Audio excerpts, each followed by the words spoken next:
શ્રાવણ મહિનો એટલે અલગ અલગ તહેવારોનો મહિનો અને અલગ અલગ તહેવારોમાં અલગ અલગ જાતની વાનગી બનાવીને આપણે આરોગતા હોઈએ છીએ.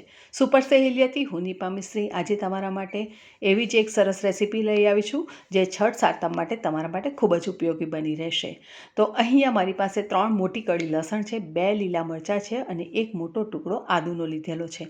આ દરેક વસ્તુને આપણે મિક્સીના જારની અંદર કટ કરીને મૂકી દઈશું. સાથે આપણે 1/2 ટીસ્પૂન જેટલું જીરું ઉમેરી લઈશું અને 5 ચમચી જેટલું આપણે અહીંયા અજમો ઉમેરી લઈશું અને બધી વસ્તુને મિક્સીની અંદર આપણે વાટી લઈશું.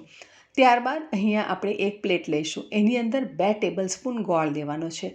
અહીંયા મારી પાસે દેશી ગોળ હોય છે તો હું અહીંયા દેશી ગોળનો ઉપયોગ કરી રહી છું. તમારી પાસે જો કોલ્હાપુરી અથવા તો કડક ગોળ હોય તો તમારે એને છીણી લેવાનો અથવા તો ચપ્પુથી કતરી લેવાનો. ત્યારબાદ આપણે 3 ટેબલસ્પૂન દહીં લેવાનું છે. મોળું છે એટલે મેં 3 ટેબલસ્પૂન લીધું છે. ખાટું હોય તો તમે 2 ટેબલસ્પૂન લઈ શકો છો. દહીં અને ગોળ બંનેને આપણે સારી રીતે મિક્સ કરી લેવાનું છે અને આ રીતે સરસ મિક્સ થઈ જાય ત્યારબાદ જ આપણે એની અંદર બાકીના મસાલા કરીશું.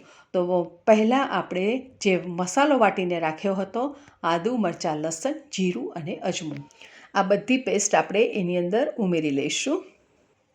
ત્યારબાદ અહીંયા આપણે કોથમીર ઉમેરવાની છે અને જે મેં 1/3 કપ લીધી છે. તમે તમારી ચોઈસ પ્રમાણે પ્લસ માઇનસ ઉમેરી શકો છો અને કોથમીરનો ટેસ્ટ વધારે સારો આવે છે એટલા માટે એને ખાસ ઉમેરવી અને ગુણકારી તો છે જ. ઉમેરી લઈશું 1 ટેબલસ્પૂન ધાણા જીરું, અડધી ચમચી જેટલી હળદર ઉમેરી લઈશું અને ત્યારબાદ આપણે એની અંદર મરચું પાવડર ઉમેરીશું જે અહીંયા મેં 1 ટીસ્પૂન જેટલું લીધું છે.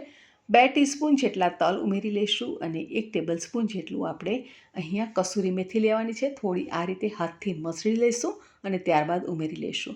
કસૂરી મેથીની જગ્યાએ તમે લીલી મેથીનો ઉપયોગ પણ કરી શકો છો. એને પ્રમાણ થોડું વધારે રાખવાનું અને હિંગ તો ખાસ ઉમેરવાની જ. તો અહીંયા આપણે 5 ચમચી જેટલી હિંગ અને 2 ટીસ્પૂન જેટલું તેલ લઈ લેવાનું છે.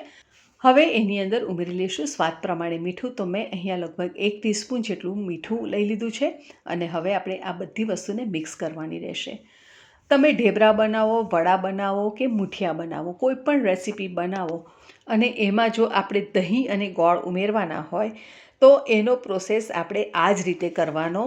પહેલાં દહીં અને ગોળને સરસ રીતે મિક્સ કરી દેવાનું અને એની અંદર બાકીના બધા મસાલા ભેળવી દેવાના અને ત્યારબાદ જ એની અંદર લોટ ઉમેરવાના અને આ મિશ્રણની અંદર જેટલો લોટ ઉમેરાય એટલો જ લોટ ઉમેરવાનો રહેશે. આપણે એક્સ્ટ્રા બિલકુલ પાણી ઉમેરવાનું નથી, એ વાતની ખાસ ધ્યાન રાખવાનું છે. જો તમે આ રેસીપી અથવા તો ઢેબરા, મુઠિયા કે પછી વડા કોઈ પણ રેસીપી આ રીતે બનાવશો તો તમારી રેસીપી પણ ખૂબ સરસ સોફ્ટ બનશે. હવે એની અંદર ઉમેરી લીધો છે આપણે 1 કપ બાજરીનો લોટ, 2 ટેબલસ્પૂન પીળી મકાઈનો લોટ અને અહીંયા આપણે 2 ટેબલસ્પૂન ઘઉંનો ઝીણો લોટ જે રેગ્યુલર આપણે રોટલી ભાખરીમાં યુઝ કરીએ છીએ એ જ લોટ મેં લઈ લીધો છે. હવે તમે જોઈ શકશો કે આપણે બિલકુલ પાણીનો ઉપયોગ કરવાનો નથી અને આ જે આપણું મિશ્રણ એટલે કે મસાલાનું જે મિશ્રણ છે એની અંદર જ આપણે લોટ બાંધીને તૈયાર કરી દઈશું. અને આ રીતે આપણે જ્યારે રેસીપી બનાવીશું ને તો આપણી રેસીપી એકદમ સરસ સોફ્ટ થશે અને ક્રિસ્પી પણ થશે બહારથી એટલી જ અને ફૂલીને દડા જેવી પણ થઈ જશે. તો આ છઠ પર તમે ચોક્કસ આ રીતે વડાની રેસીપી એકવાર ટ્રાય કરજો અને તમે ફ્રેન્ડ્સ જોઈ શકો છો કે આપણે બિલકુલ પાણીનો ઉપયોગ કર્યા વગર લોટ બાંધીને તૈયાર કરી દીધો છે. 10 મિનિટ માટે આપણે એને રેસ્ટ પણ આપી દીધું છે અને ત્યારબાદ આપણે એ કાઢી લઈશું અને એને ફરીથી થોડી વાર મસળી લઈશું જેથી કરીને થોડો નરમ થઈ જશે અને થોડી ચીકાશ પણ એની અંદર આવી જશે. બાજરીનો લોટ ફ્રેશ હોવો જરૂરી છે. બાજરીનો લોટ ફ્રેશ હશે તો તમારી રેસીપી ખૂબ સરસ થશે. અને હા, બાજરીના જગ્યાએ તમે મકાઈનો લોટનો ઉપયોગ કરો તો પણ આ જ રીતે તમે કરી શકો છો. ખાલી આપણે ઇન્ગ્રેડિયન્ટમાં લોટનું પ્રમાણ જે છે તે ચેન્જ કરવાનું છે. એટલે બાજરીની જગ્યાએ મકાઈનો લોટ અને મકાઈના લોટની જગ્યાએ આપણે બાજરીનો લોટ લઈ લેવાનો. બાકી બધું સેમ મેથડથી તમે આ રેસીપી બનાવી શકો છો.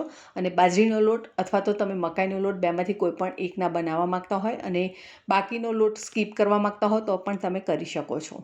ઇન્ગ્રેડિયન્ટ તમે તમારી રીતે એડ કરી શકો છો.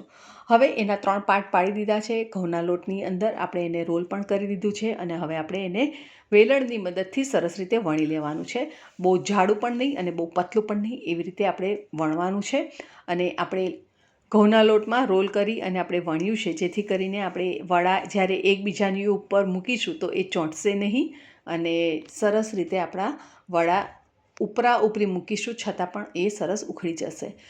હવે આપણે એને કોઈ પણ મોલ્ડ અથવા તો બરણીના ઢાંકણની મદદથી આપણે એને એક સરખા કટ કરી લેવાના છે અને બાકીનો વધારાનો લોટ કાઢી અને ફરીથી આપણે એને વણી અને બધા વડાને આપણે આ રીતે તૈયાર કરી દેવાના છે. ત્યારબાદ આપણે ગરમ તેલમાં એને મૂકવાના છે, મીડિયમ ટુ હાઈ ફ્લેમ ઉપર આપણે એને મૂકવાના છે અને એકવાર જ્યારે વડા ફૂલવા લાગે ત્યાર પછી આપણે એનું ટેમ્પરેચર લો કરવાનું છે અને એને ધીમા તાપે આપણે એને તળવાના રહેશે.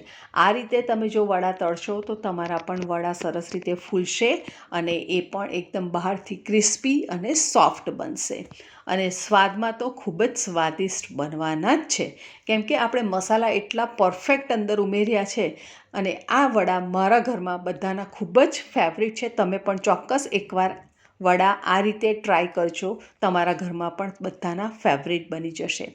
તો હવે આપણે ગેસની ફ્લેમને ધીમી કરી દીધી છે અને આપણે વડાને ઉપર નીચે પલટાવવાના છે અને એને તળવાના છે, જેથી કરીને એ બધી બાજુથી સરસ રીતે ગોલ્ડન કલરના થઈ જશે. અને ફ્રેન્ડ્સ, તમે જોઈ શકો છો કે વડા એકદમ સરસ ફૂલવા લાગ્યા છે. તો ચોક્કસ તમે પણ ફ્રેન્ડ્સ આ રીતે આ છઠ ઉપર આ રેસીપી બનાવો અને હવે આપણે એને કાઢી લઈશું એક પ્લેટમાં. એન્જોય કરીશું દહીં સાથે, ચા સાથે કે પછી એને એમનેમ પણ ખાઈ શકાય છે. તો તમે જોઈ શકો છો ફ્રેન્ડ કે સરસ ફૂલીને દડા થઈ ગયા છે આપણા વડા અને હવે આપણે એને કટ કરીને પણ જોઈ લઈએ કે કેવા બન્યા છે. તો સરસ દડા જેવા વડા કટ કરીએ તો એ સરસ ક્રિસ્પી અવાજ પણ આવશે. ફ્રેન્ડ્સ, રેસીપી ગમી હોય તો ચોક્કસ વિડીયોને લાઇક કરો, તમારા ફ્રેન્ડ્સ ફેમિલીમાં શેર કરો. ફરી મળીશું, ત્યાં સુધી આવજો.